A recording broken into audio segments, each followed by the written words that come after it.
Vamos abrir o texto sagrado, queridos. Abra sua Bíblia comigo em Gênesis capítulo de número 37.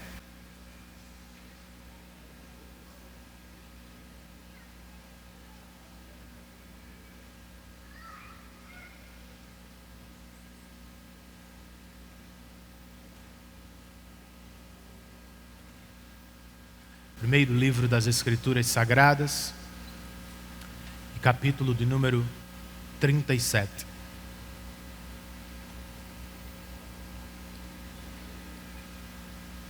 Em uma das linhas mais famosas de Os Miseráveis, Fantine, depois de ser abandonada grávida, canta tristemente: a vida matou meu sonho. Você se identifica com ela nesta manhã?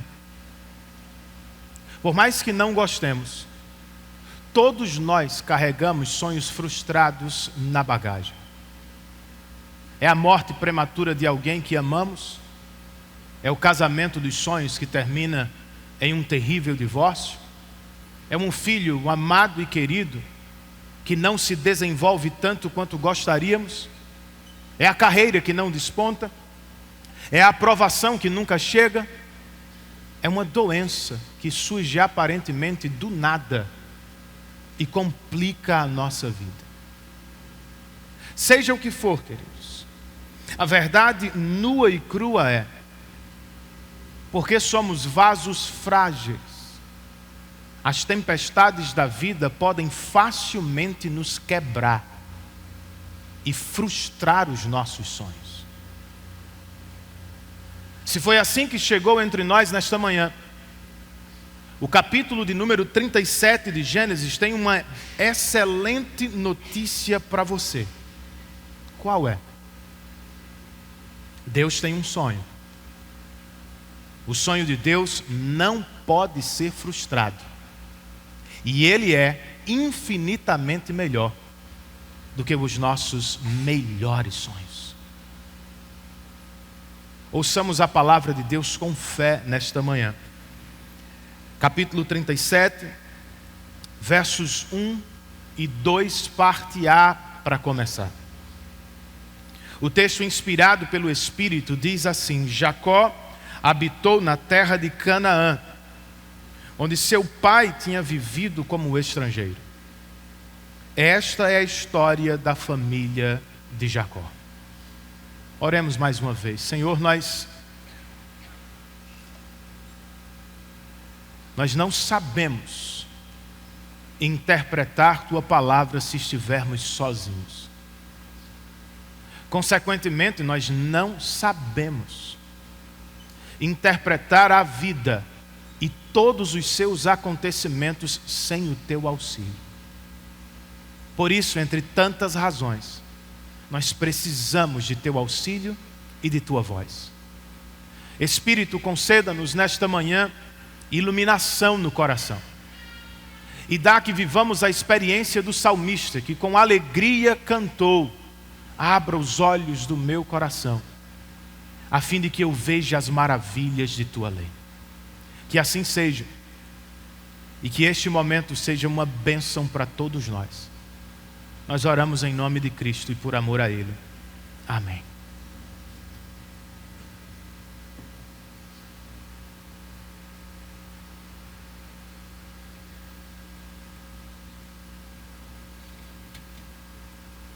O verso 1 que acabamos de ler é a transição entre os capítulos 36 e 37 de Gênesis. Esaú, como ouvimos recentemente, deixou a terra de Canaã e se tornou a poderosa nação de Edom. Jacó, ao contrário de seu irmão, voltou para a terra de Canaã e escolheu viver como seu pai e avô, viver pela fé nas promessas de Deus. O verso 2, por sua vez, é o último marcador literário de Gênesis. Se lembra que eu comentei sobre isso no último sermão? E se é assim, ele nos avisa agora que estamos entrando na conclusão do livro. E o que será que Moisés quer com ela? O autor sagrado, queridos, vai nos mostrar aqui como Deus transformou Jacó, um indivíduo, em Israel, uma nação. Não foi fácil. Essa história, diferentemente da de Esaú, não nos será contada em apenas um capítulo. Os filhos de Jacó criaram muitos problemas e, como sabemos, foram parar no Egito. O sonho de Deus, porém, não podia, nem jamais seria frustrado por eles. Essa era a mensagem de Moisés para os primeiros leitores de Gênesis. Lembrem-se, os escravos no Egito, mais tarde os peregrinos no deserto, que talvez perguntavam a si mesmos: e a terra prometida? Ficará só em sonho? Deus será capaz de nos tirar daqui, de nos levar em segurança até lá, de nos entregar aquilo que prometeu? Bem, esta é a mensagem do Espírito que fala na palavra para mim e para você nesta manhã.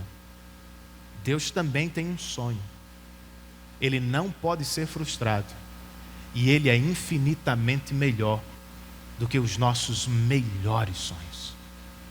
Como podemos ser abençoados por esta mensagem? Ou como podemos ter certeza dela, irmãos?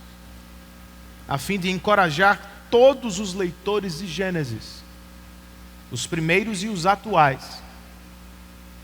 Moisés nos diz aqui, em primeiro lugar, que o sonho de Deus não pode ser frustrado pelos conflitos das nossas famílias. Leiamos agora o que está entre os versos 2 e 4. Moisés escreve: esta é a história da família de Jacó. Quando José tinha 17 anos, pastoreava os rebanhos com os seus irmãos. Ajudava os filhos de Bila e os filhos de Zilpa, mulheres de seu pai, e contava ao pai a má fama deles. Ora, Israel gostava mais de José do que de qualquer outro filho, porque ele havia nascido em sua velhice. Por isso mandou fazer para ele uma túnica longa. Quando seus irmãos viram que o pai gostava mais dele do que de qualquer outro filho, odiaram-no e não conseguiam falar com ele amigavelmente. Como foi que começaram os conflitos desta família? De trás para frente, pelo que lemos, nós podemos dizer que eles foram iniciados pelo pai da família, pelo favoritismo do pai. Vocês ouviram, Jacó gostava mais de José do que de qualquer outro filho. Por quê? O texto nos diz que é porque José lhe nasceu em sua velhice. Não é apenas uma questão de idade do patriarca, ou não só uma questão de quando José lhe nasceu. Se fosse só por isso, Jacó, pela lógica, teria que gostar mais de Benjamim do que de José, porque Benjamim nasceu por isso. Não, irmãos. Ele gostava de José pela semelhança com seu pai Isaque, que também foi o filho da velhice de Abraão. Ao que tudo indica, dizem os estudiosos, Jacó olhava para José como aquele que portaria a linhagem do Messias. Até aqui tudo bem. Gostar dele assim pode até ser tolerado. Uma coisa era vê-lo assim, outra coisa era destacá-lo diante dos demais irmãos. Foi o que ele fez com a túnica longa, ou em outras versões, com a túnica colorida. Antes mesmo que Deus confirmasse as suas impressões, sabe o que Jacó estava fazendo com essa túnica colorida? ele estava dizendo a toda a sua família: José, e não Rúben, o primogênito, é quem vai liderá-los em um futuro próximo. Foi por isso então que os irmãos de José começaram a odiá-lo. Agora, José não era nenhum santo também, né, gente? Eu sei que a novela deve ter pintado ele assim, mas ele não era. Aos 17 anos, você leu também, ele pastoreava ao lado dos seus irmãos. Nenhum problema com o exercício do pastoreio de ovelhas. Outros grandes servos de Deus também foram pastores ao início de suas vidas. Pense em Moisés e em Davi. A diferença entre eles é: enquanto Moisés tinha revelações de Deus e Davi matava animais ferozes, José aproveitava a oportunidade para falar mal de seus irmãos ao pai. Não que não fizessem nada de errado, nós já ouvimos sobre Rúben, Levi e Simeão.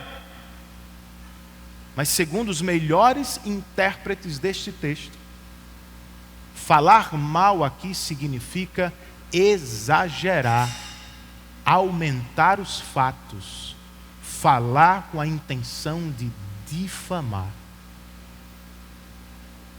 Apesar de tudo isso, eu tenho que dizer que José é sim um dos protagonistas desta conclusão. E é por isso que seu nome aparece lado a lado como o nome de Jacó. Esta é a história da família de Jacó. Mas quem vai salvá-la no Egito, nós sabemos, é José. No momento, porém, José ainda não está pronto para liderar sua família. Sabemos disso por esta atitude inicial. Ele falava dos seus irmãos. E sabemos disso pelo que vamos ler agora. Ele falava de maneira errada aos seus irmãos. Verso 5 até o verso 11. Moisés escreve: certa vez José teve um sonho, e quando o contou a seus irmãos, eles passaram a odiá-lo ainda mais. Ouçam o sonho que tive, disse-lhes. Estávamos amarrando os feixes de trigo no campo, quando o meu feixe se levantou e ficou em pé, e os seus feixes se ajuntaram ao redor do meu e se curvaram diante dele. Seus irmãos lhe disseram: então você vai reinar sobre nós? Quer dizer que vai nos governar? E o odiaram ainda mais, por causa do sonho e do que tinha dito. Depois teve outro sonho, e o contou aos seus irmãos. Tive outro sonho, e desta vez o sol, a lua e as 11 estrelas se curvavam diante de mim. Quando o contou ao pai e aos irmãos, o pai o repreendeu e lhe disse: que sonho foi esse que você teve? Será que eu, sua mãe e seus irmãos viremos a nos curvar até o chão diante de você? Assim seus irmãos tiveram ciúmes dele. O pai, no entanto, refletia naquilo. Percebam, os conflitos desta família podem ter começado como o favoritismo de Jacó. Mas foi a imaturidade de José que os fez crescer rapidamente. Em vez de guardar os sonhos para si, ou de contar apenas ao seu pai, ele fez questão de contá-los aos seus irmãos 2 vezes. Um comentarista escreve: parece que José está esfregando sua exaltação na cara de seus irmãos. É como se estivesse dizendo: eu não sou apenas o favorito do meu pai, eu também sou o preferido de Deus. Seus irmãos, em resposta, odiaram-no cada vez mais. Seu pai, embora o tenha repreendido, preferiu refletir. Ou seja, Jacó não sabe exatamente qual é o significado deste sonho, mas ele escolhe pensar e confiar: Deus deve estar trabalhando. Não é como ficamos às vezes, queridos, sem entender o que está acontecendo. Em alguns momentos, quando nos encontramos confusos, nós perguntamos: o que será que Deus está fazendo? Em outros, quando a vida se torna complicada e injusta, nós indagamos: será que Deus está fazendo alguma coisa? Foi sobre algo do tipo que refletia Jacó em seu íntimo naquele dia. E eram perguntas assim que perturbavam os primeiros leitores de Gênesis. Outra vez, os escravos do Egito, os peregrinos no deserto. Se foi assim que você chegou a este lugar nesta manhã, quem sabe confuso, tentando entender o que lhe aconteceu na última semana, eu quero convidá-lo a descansar em Deus. Você não precisa entender todas as coisas. Você não precisa de todas as respostas para todos os detalhes de todos os eventos de sua vida. Você só precisa confiar. Deus está sempre trabalhando. Eu sei, irmãos, que quando coisas complicadas e injustas acontecem, a sensação que temos é: Deus só pode estar longe, alheio ao que estamos vivendo. Biblicamente, porém, nada poderia estar mais distante da verdade. Percebam isso. O nome de Deus sequer é mencionado aqui neste capítulo. Mas não tenha dúvida, foi Ele mesmo quem deu sonhos a José. Só que neste sonho Deus não fala como falou em sonhos passados em Gênesis, mas ainda assim Ele está trabalhando. E Moisés, através deste sonho, está nos ensinando acerca de sua providência. De agora em diante, em Gênesis, não vai ter mais revelação direta. José não vai ouvir a voz de Deus como seu pai e seu avô. Ao final de tudo, no entanto, ele chegará à mesma conclusão que chegaram seu pai e seu avô. Deus estava o tempo todo trabalhando, e foi Ele quem me trouxe ao Egito. É do que precisamos lembrar nesta manhã se estamos confusos. É do que você precisa se recordar se não acha na Bíblia um texto específico que trate da situação que está vivendo agora. Não é porque Deus não está falando que também não está trabalhando. Ele sempre está.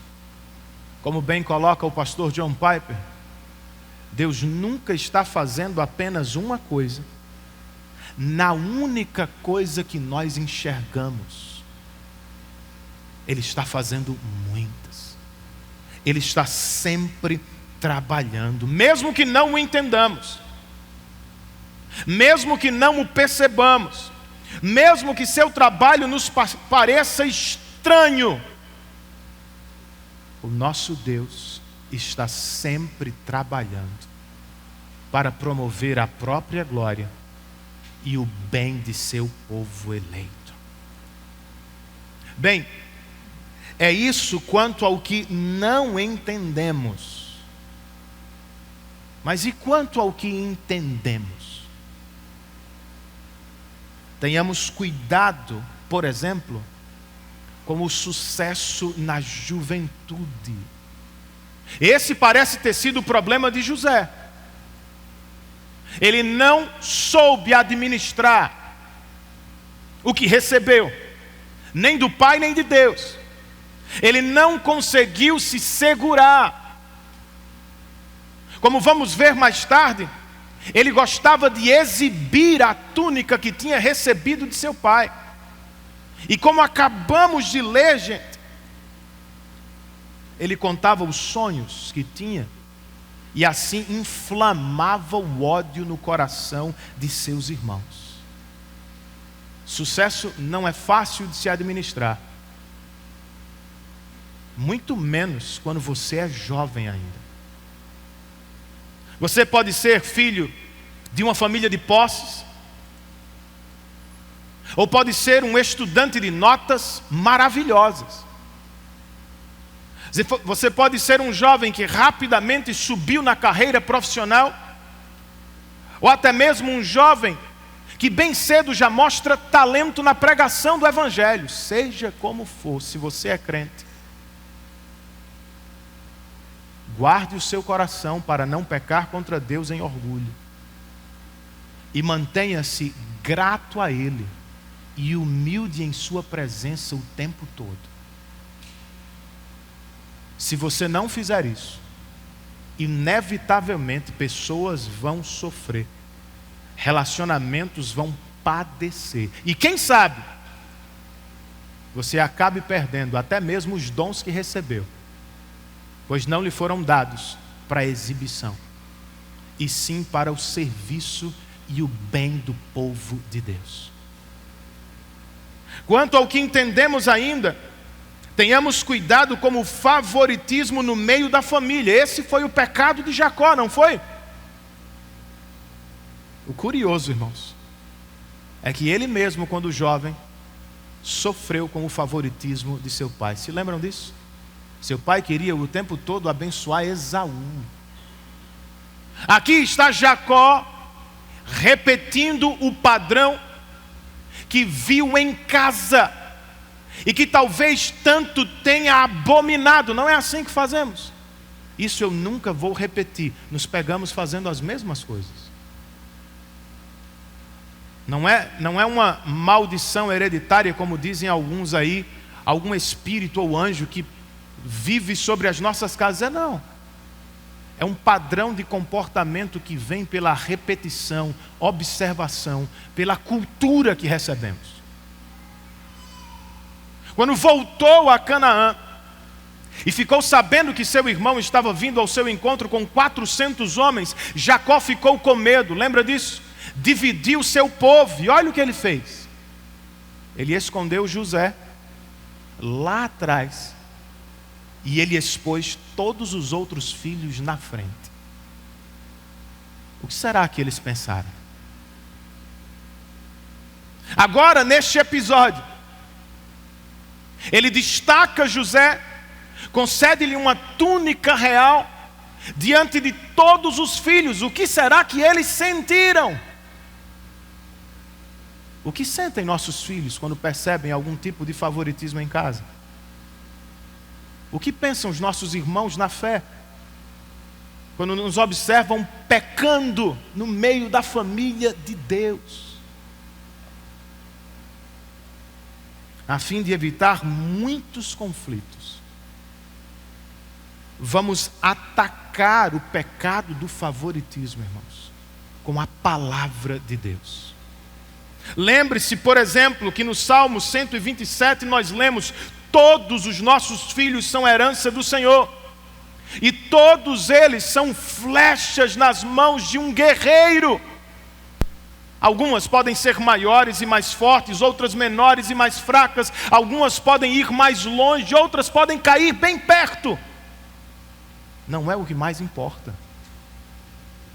O mais importante é que todas as flechas atinjam o alvo para o qual elas foram feitas. Todas são valiosas aos olhos do Senhor.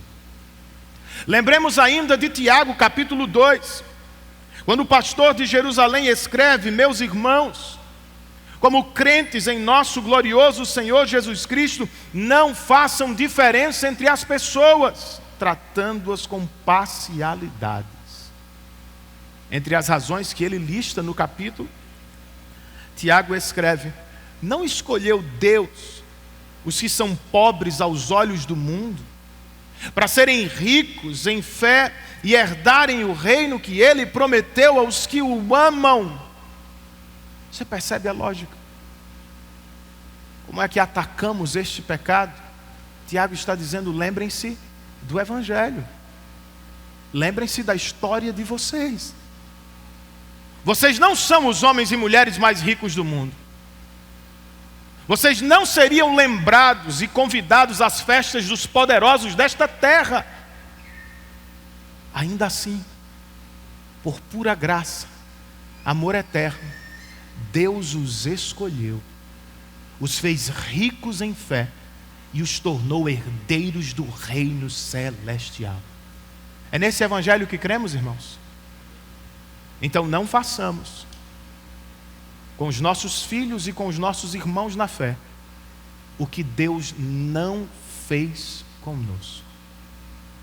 Somos todos membros da mesma família, filhos do mesmo Pai por adoção. Cultivemos fraternidade, respeito e o desejo de ver todos florescendo para a glória do Senhor. E acima de tudo, confiemos em Deus, pois o sonho dele, por mais difíceis que sejam os cenários das nossas famílias, o sonho dele não pode ser frustrado. Em segundo lugar, sejamos encorajados, porque o sonho de Deus não pode ser frustrado, nem mesmo pelos mais terríveis pecados dos homens deste mundo. O sonho de Deus não pode ser frustrado pelos pecados dos homens. Vamos ler agora do verso 12 ao 18. O texto diz: os irmãos de José tinham ido cuidar dos rebanhos do pai perto de Siquém. E Israel disse a José: como você sabe, seus irmãos estão apacentando os rebanhos perto de Siquém. Quero que você vá até lá. Sim, Senhor, respondeu ele. Disse-lhe o pai: vá ver se está tudo bem com seus irmãos e com os rebanhos, e traga-me notícias. Jacó o enviou quando estava no vale de Hebrom. Mas José se perdeu quando se aproximava de Siquém. Um homem o encontrou vagueando pelos campos e lhe perguntou: que é que você está procurando? Ele respondeu: procuro meus irmãos. Pode me dizer onde eles estão apacentando os rebanhos? Respondeu o homem: eles já partiram daqui. Eu os ouvi dizer: vamos para Dotã. Assim José foi em busca dos seus irmãos e os encontrou perto de Dotã. Mas eles o viram de longe, e antes que chegasse, planejaram matá-lo. Se a cena anterior foi iniciada pelo favoritismo de Jacó, esta o é pelo cuidado paternal dele. José, eu quero que você vá ver como estão seus irmãos. Afinal, eles estão pastoreando os meus rebanhos perto de Siquém. Você se lembra desta cidade? Cidade perigosíssima. Foi nela que Diná foi estuprada. E foi nela que Simeão e Levi, filhos de Jacó também, lideraram um massacre em resposta àquele primeiro pecado. Então, para mim, é apenas natural que Jacó esteja preocupado com seus filhos pastoreando perto de Siquém. O que é estranho para mim é o seguinte, irmãos: ele não se preocupava com José também? Porque seus filhos eram homens perigosos. De novo, tinham liderado um massacre em Siquém. E ele tinha que ter percebido a animosidade entre eles. E olha que interessante também. Um siquemita aparece do nada e ajuda José. Enquanto isso, os filhos de Jacó, os líderes da tribo de Israel, estão planejando matar o irmão. Eles vão mesmo fazer isso. Verso 19 a 24. Lá vem aquele sonhador, diziam uns aos outros: é agora, vamos matá-lo e jogá-lo num destes poços, e diremos que um animal selvagem o devorou. Veremos então o que será dos seus sonhos. Quando Rúben ouviu isso, tentou livrá-lo das mãos deles, dizendo: não lhe tiremos a vida. E acrescentou: não derramem sangue, joguem-no naquele poço no deserto, mas não toquem nele. Rubens propôs isso com a intenção de livrá-lo e levá-lo de volta ao pai.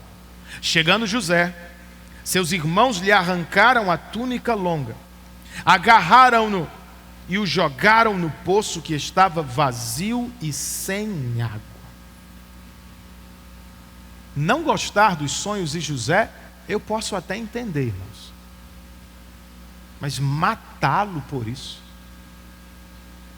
não lhe parece demais? Claro que é. Mas foi essa decisão que tomaram os irmãos de José. Por quê? Porque nenhum deles quer se submeter à liderança de José no futuro. Mesmo que isso venha de Deus. Então, como é que se mata o sonhador e o sonho do Senhor? Uns dizem: vamos jogá-lo, matá-lo e jogá-lo em um poço, e depois nós dizemos: foi um animal selvagem. Rubem, querendo livrar o irmão e talvez reconquistar o favor do pai, porque ele havia perdido, propõe: não, vamos deixá-lo ali, mas não o matemos, o coloquemos num poço vazio. É o que eles fazem, mas ainda em tom meio selvagem, irmãos. Porque você ouviu o que Moisés escreveu. Quando José chegou, eles arrancaram a túnica longa. Não foi algo do tipo: tira a túnica. Não, eles tiraram. Depois eles agarraram-no, o que eu imagino ter sido a força. E por fim, eles o jogaram no poço, que estava vazio, sem água. A ira os transformou em animais. E a coisa só piora. Verso 25 a 28. Ao se assentarem para comer, viram ao longe uma caravana de ismaelitas que vinha de Gileade. Seus camelos estavam carregados de especiarias, bálsamo e mirra que eles levavam para o Egito. Judá disse então a seus irmãos: que ganharemos se matarmos nosso irmão e escondermos o seu sangue? Vamos vendê-lo aos ismaelitas. Não tocaremos nele, afinal é nosso irmão, é nosso próprio sangue. E seus irmãos concordaram com isso. Quando os mercadores ismaelitas de Midian se aproximaram, seus irmãos tiraram José do poço e o venderam por 20 peças de prata aos ismaelitas, que o levaram para o Egito. Você já parou para tentar imaginar isso aqui? A loucura que é isso aqui. Primeiro, eles se sentam para comer um sanduíche, enquanto José está gritando e agonizando no fundo de um poço. Pastor, eu não li isso aqui. Eu também não. Eles mesmos vão confessá-lo no capítulo 42. Quando estão pensando sobre por que vivemos este sofrimento todo, um deles diz: foi porque nós ouvimos os gritos de José e nada fizemos. Que frieza, irmãos. Depois pense na proposta de Judá. Não, matar não. Não, vamos matar José não, porque ele é nosso irmão. Vamos só vender como escravo para o Egito. Que diferença faz? Talvez fosse melhor do ponto de vista humano morrer imediatamente, do que passar a vida inteira morrendo na mão de um povo estrangeiro. Fato é, irmãos, que José foi vendido por seus irmãos e levado imediatamente para o Egito. No hebraico, o verso 28 traz literalmente: alçaram José, venderam José, levaram José. Foi uma transação rápida para os ismaelitas, lucrativa para os irmãos de José e traumática para o próprio José. Se mais cedo era seu pai, que refletia no sonho de seu filho, agora é o próprio filho que deve estar pensando no sonho: Senhor, o que será dele? E pior, como foi que os meus próprios irmãos fizeram isso comigo? Se estivesse no lugar dele, você também não faria perguntas assim? Você não ficaria confuso? E mais do que isso, não ficaria frustrado? Ou quem sabe até revoltado contra Deus? Eu entendo você. E eu não vou atirar pedras em José, irmãos. Porque em alguns momentos da caminhada, todos nós podemos duvidar da soberania de Deus. Deus é mesmo soberano? Então por que Ele não me impediu de viver este sofrimento? Por que Ele não me impediu de sofrer esta injustiça na mão dos homens? Em outros pontos da história, nós até concordamos com a soberania de Deus, mas não a aceitamos tão facilmente. Aceitamos? Bem, será mesmo que Deus é capaz de frustrar os meus sonhos? E se sim, por que Ele faria isso? Se é com essas perguntas que tem lutado, permita-me tentar ajudá-lo dizendo o seguinte: não limite a soberania de Deus. O que é que eu tenho em mente, gente? Deus não é soberano apenas sobre os eventos da história que nos beneficiam, digamos, um livramento no trânsito. Todo mundo gosta de louvar a Deus por isso. Vamos crescer nesta manhã. Deus é soberano também sobre todos os desastres naturais que matam milhares. Deus é igualmente soberano sobre todos os homens maus que praticam injustiça e que muitas vezes nos ferem com o que escolhem fazer. Pensem, por exemplo, em como Deus soberanamente colocou José diante de seus irmãos. Como Ele organizou tudo. Jacó lhe fez um pedido e ele atendeu prontamente. Depois José se perde, do nada aparece um homem e diz: eu sei onde seus irmãos estão. Quando ele chega ao encontro de seus irmãos, uma caravana que vai ao Egito chega minutos depois. Você acha que isso foi coincidência? Nunca é. Deus estava o tempo todo no controle. O que prova que Ele é soberano até mesmo sobre os piores pecados dos homens. Pastor, essa é uma verdade difícil de engolir. Eu sei. Mas também é bálsamo para aqueles que sofrem. Como? Embora Deus seja, irmão, soberano sobre todos os pecados dos homens maus, em si mesmo Deus não tem pecado. O que significa que Ele é sempre bom, sempre justo no que faz. Tenha certeza, Ele não tem prazer em frustrar nossos sonhos. O prazer dele está em nos levar ao cumprimento de seu sonho, que é maior e infinitamente melhor. Outra vez pense em José. Se o filho preferido de Jacó ficasse confortavelmente em casa, ele jamais salvaria Israel no Egito. Ele precisava partir. Ele precisava chegar ao Egito. Então entendamos. O mais importante é o sonho de Deus, e não nossos sonhos particulares. Seja qual for a situação da vida, Deus continua soberano e melhor, Ele continua sendo bom e justo em tudo que faz.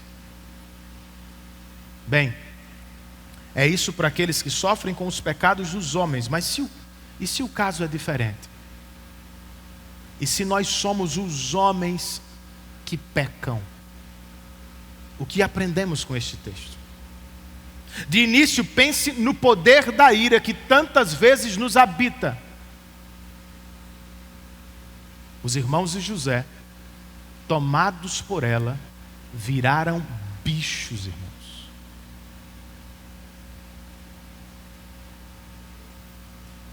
E não tenha dúvida, é o que acontece conosco quando nós somos dominados pela ira. Momentaneamente, nós falamos e agimos sem pensar, e assim nos tornamos semelhantes aos animais irracionais. Diga-me se este não é o nosso caso muitas vezes. E pense aí nas dezenas de ocasiões em que você feriu o cônjuge, os filhos, os amigos e os irmãos porque falou ou fez algo que não faria se tivesse domínio de si mesmo.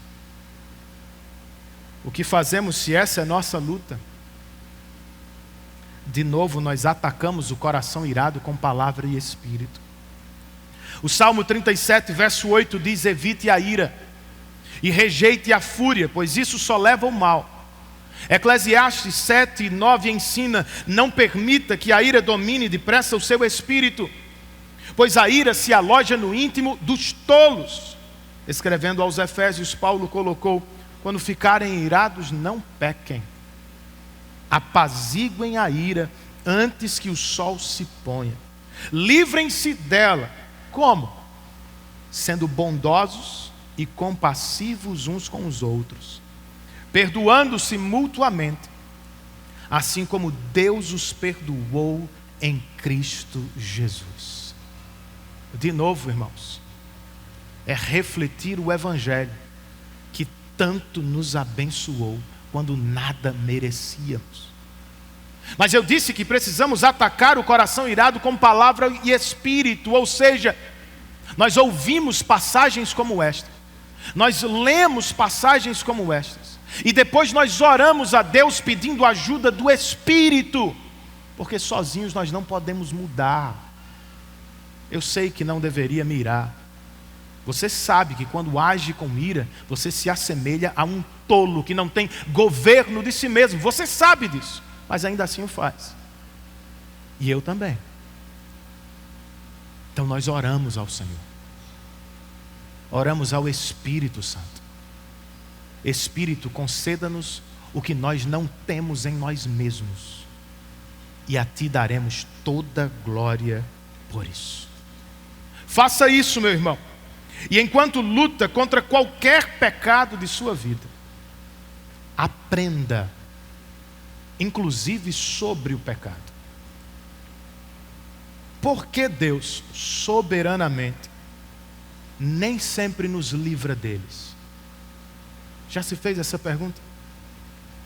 Por que Deus nem sempre atende à oração que seu Filho nos ensinou a fazer?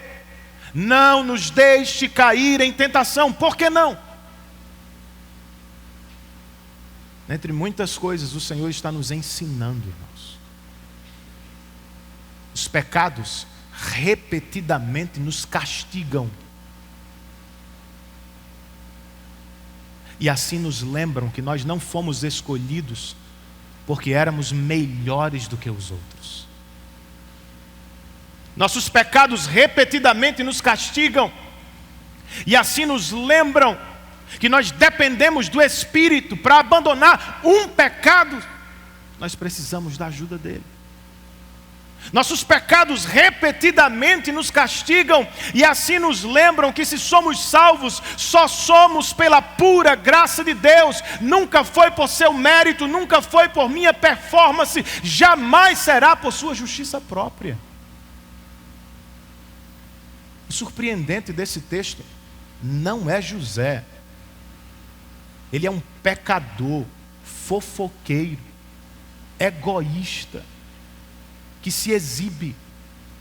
O surpreendente desse texto não é Jacó, que favorece um filho em detrimento de outros. O surpreendente desse texto, obviamente, não são os irmãos de José. Esses são terríveis.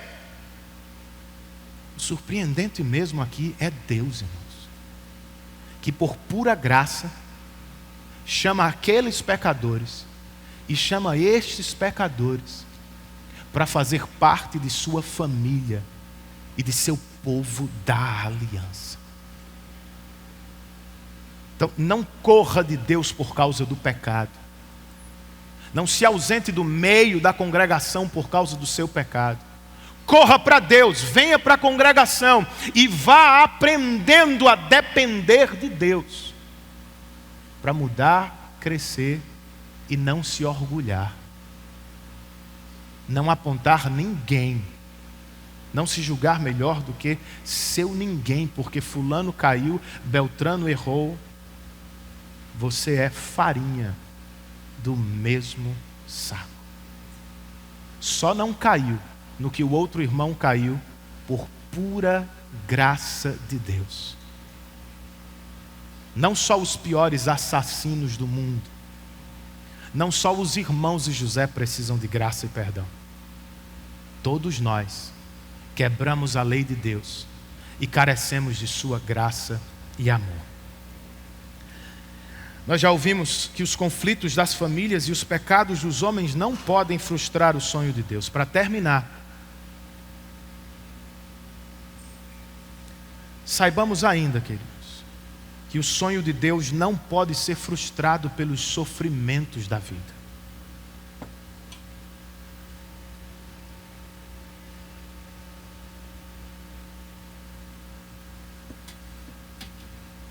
Versos 29 e 30.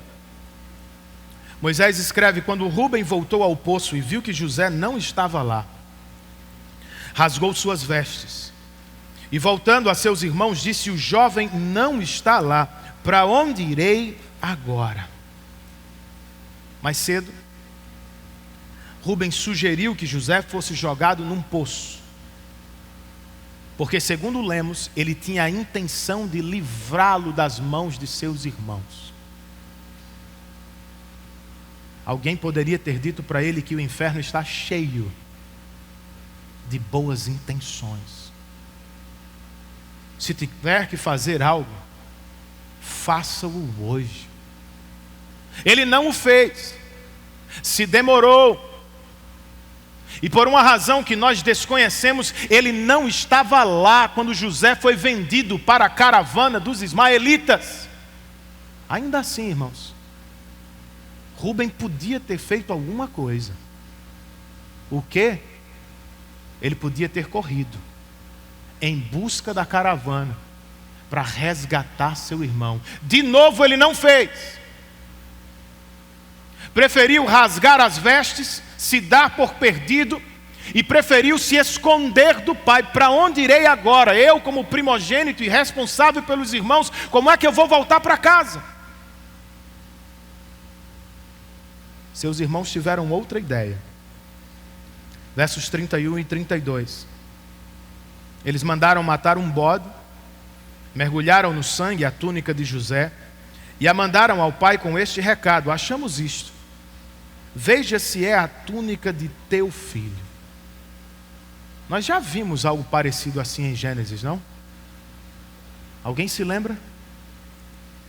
Foi mais ou menos assim que Jacó enganou seu pai. O feitiço se voltou contra o feiticeiro aqui. Naquele episódio ele era o filho que enganava o pai. Neste ele é o pai que vai ser enganado pelos filhos. E como é que ele responde, irmãos? Versos 33, 34 e 35. Jacó a reconheceu e disse: é a túnica de meu filho. Um animal selvagem o devorou. José foi despedaçado. Então Jacó rasgou suas vestes, vestiu-se de pano de saco e chorou muitos dias por seu filho. Todos os seus filhos e filhas vieram consolá-lo, mas ele recusou ser consolado, dizendo: não, chorando descerei à sepultura para junto de meu filho. E continuou a chorar por ele. O patriarca está certo na leitura que faz inicialmente. Sim, é a túnica de José. E sim, foram animais selvagens que o devoraram no deserto. E sim, ao menos o sonho de José foi despedaçado. Contudo, eu tenho para mim que a resposta que ele dá ao que aconteceu está ligeiramente equivocada. Me entenda. Ele é um pai e tem todo o direito do mundo de chorar porque perdeu um filho. Mas não querer ser consolado pelos outros filhos? Por que não? Chorar amargamente por muitos dias e desejar a própria morte? Por quê? Os comentaristas dizem que aqui Jacó está agindo ou respondendo como se não tivesse mais filhos, ou como se José fosse o filho único, e não é verdade. Outra coisa que não é verdade é a conclusão a que ele chega: eu descerei à sepultura para junto do meu filho. Mas quem disse que José já desceu para lá? Jacó não sabe. Seus filhos não sabem de toda a história. Eu e vocês ficamos sabendo do que aconteceu com José quando lemos o último verso do capítulo. Nesse meio tempo, no Egito, os midianitas venderam José a Potifar, oficial do faraó e capitão da guarda. Dá para você?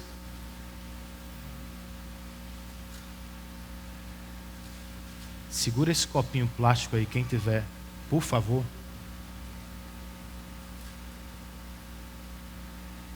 Os irmãos de José pensaram: acabamos com o sonhador. O pai de José, chorando amargamente, pensou: meu filho morreu.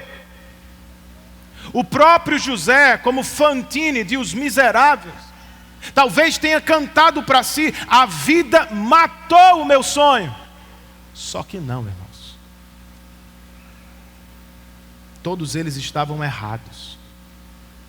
Os sonhos de Jacó e José podem ter sido momentaneamente despedaçados.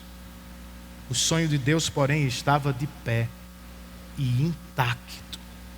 Por mais difícil que tenha sido para eles, não era o fim da história. José estava agora exatamente onde tinha que estar para cumprir o seu papel no sonho de Deus: salvar os descendentes de Jacó, preservar a nação de Israel, a mãe do Salvador. Deus tem um sonho, e nem mesmo os piores sofrimentos desta vida podem frustrá-lo. Você crê nisso? Então, se está sofrendo como José, agarre-se ao seu Deus e não ceda espaço ao vitimismo contemporâneo. Eu sei, gente, é mais fácil seguir o fluxo da mídia e simplesmente culpar todo mundo, exceto você. Meu pai não me deu tudo, minha mãe me estragou, meu patrão não me valoriza, minha igreja não reconhece os meus dons, o governo faz isso, o político faz aquilo. Entenda, pode ser que haja verdade em todas as suas reclamações, só que tem um detalhe: se fazemos parte do sonho de Deus, nada está operando de maneira aleatória. tudo é parte do plano dele, meu irmão. Nele fomos escolhidos, disse Paulo aos Efésios, tendo sido predestinados, conforme o plano daquele que faz todas as coisas segundo o propósito da sua vontade. De novo, você pode não entender tudo. Eu também não entendo. Mas nós precisamos confiar. Deus está trabalhando. O que é que Ele está fazendo no sofrimento que eu e você vivemos? Entre outras coisas, Deus pode estar usando o sofrimento para nos treinar. José seria um líder do povo de Deus, mas aqui ele não está pronto. Ele é um menino mimado, egoísta, que se exibia. Mas em alguns anos ele será um líder. Vai salvar o povo de Israel. Antes, porém, de liderar o povo de Deus no Egito, ele mesmo precisa sofrer algum tipo de Egito. É o que pode estar acontecendo com você. Por isso, não se desespere, nem se desanime completamente. O programa de treinamento do Senhor vai levá-lo por trilhas que volteiam por vales e sombras. Vai conduzi-lo a sofrimentos e batalhas, dos quais você vai voltar certamente machucado e com cicatrizes feias. Seja o que for, creia, Ele vai com você. Ele está com você. E em tudo que você viver, tenha em mente, mesmo que não entenda, Deus está me treinando para que eu consiga exercer meu papel no sonho que Ele tem para o seu povo. Isso é para quem está numa fase mais parecida com José. Mas e se nos parecemos mais com Jacó? E se você acabou de perder alguém que amava muito? E se depois de algum sofrimento duríssimo na vida, tudo que você consegue fazer é chorar como Jacó? O que eu disse para os Josés, eu digo também para os Jacós, com uma ligeira diferença.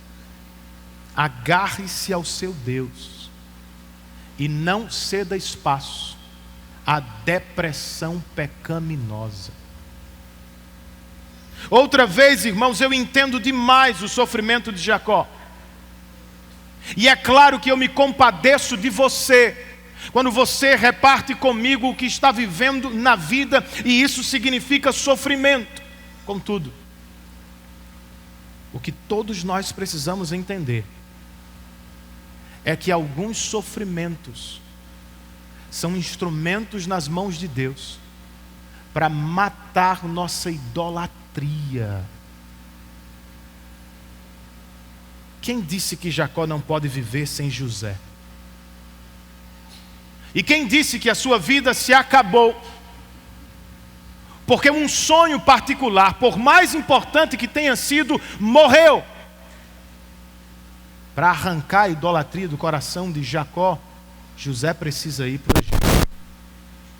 Para arrancar a idolatria dos nossos corações, nós mesmos precisamos enfrentar alguns sofrimentos na vida, até que provemos por experiência própria que Deus é suficiente, melhor do que todo e qualquer sonho que eu e você já tivemos na vida. Por isso, seja qual for a situação que enfrenta, você precisa se voltar da frustração para o seu Deus outra vez. De novo, Jacó não precisava descer à sepultura. Precisava apenas se lembrar do que Deus tinha feito ao seu pai, o filho da velhice de Abraão. Lembra do Monte Moriá? Deus poupou Isaac na hora H. Ele não mudou, irmãos. Jacó tinha que ter pensado: Deus pode fazer outra vez. Ele tinha que ter se lembrado: se José é aquele que vai levar a linhagem do Messias adiante, meus filhos estão mentindo, ele ainda está vivo, mas se não for, Deus vai levar seu sonho adiante através de outro, e eu estava errado. Mas no final da história, Jacó não estava errado. Era José mesmo. E Deus o salvou. Será que Ele o fará novamente? Será que Deus vai curar seu familiar doente? Será que Ele vai um dia lhe restaurar a situação financeira que você já teve no passado? Será que Deus vai atender todos os desejos do nosso coração? Será que Ele vai nos permitir ver o cumprimento de todos os nossos sonhos? Eu não sei. Mas o que eu sei é melhor, irmãos. Deus cumpriu o sonho dele. E este é infinitamente melhor do que os nossos melhores sonhos. Do que é que eu estou falando? Está quase acabando. No caso de Jacó, ou no caso de Israel, Deus fez de José um salvador no Egito. No seu e no meu, Deus fez de Jesus o grande salvador na cruz do Calvário. E pense comigo, Jacó não fazia ideia do que seu filho sofreria quando o enviou ao campo para trazer notícias de seus irmãos. Deus Pai, ao contrário de Jacó, sabia perfeitamente do sofrimento que seu filho enfrentaria quando o enviou ao mundo. Os irmãos de José não sabiam que Deus podia usar até mesmo o pecado deles para salvar Israel no futuro. Deus sabia, e foi exatamente o que fez quando entregou Jesus para ser preso, sofrer e morrer na mão de homens ímpios e maus. José não sabia que em vez de matar o seu sonho, Deus estava cumprindo por meio daquele sofrimento.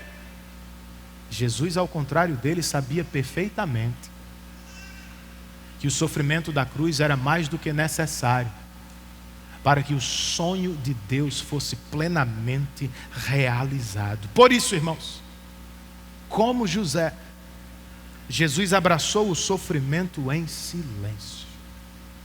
E por horas que mais se pareceram uma eternidade,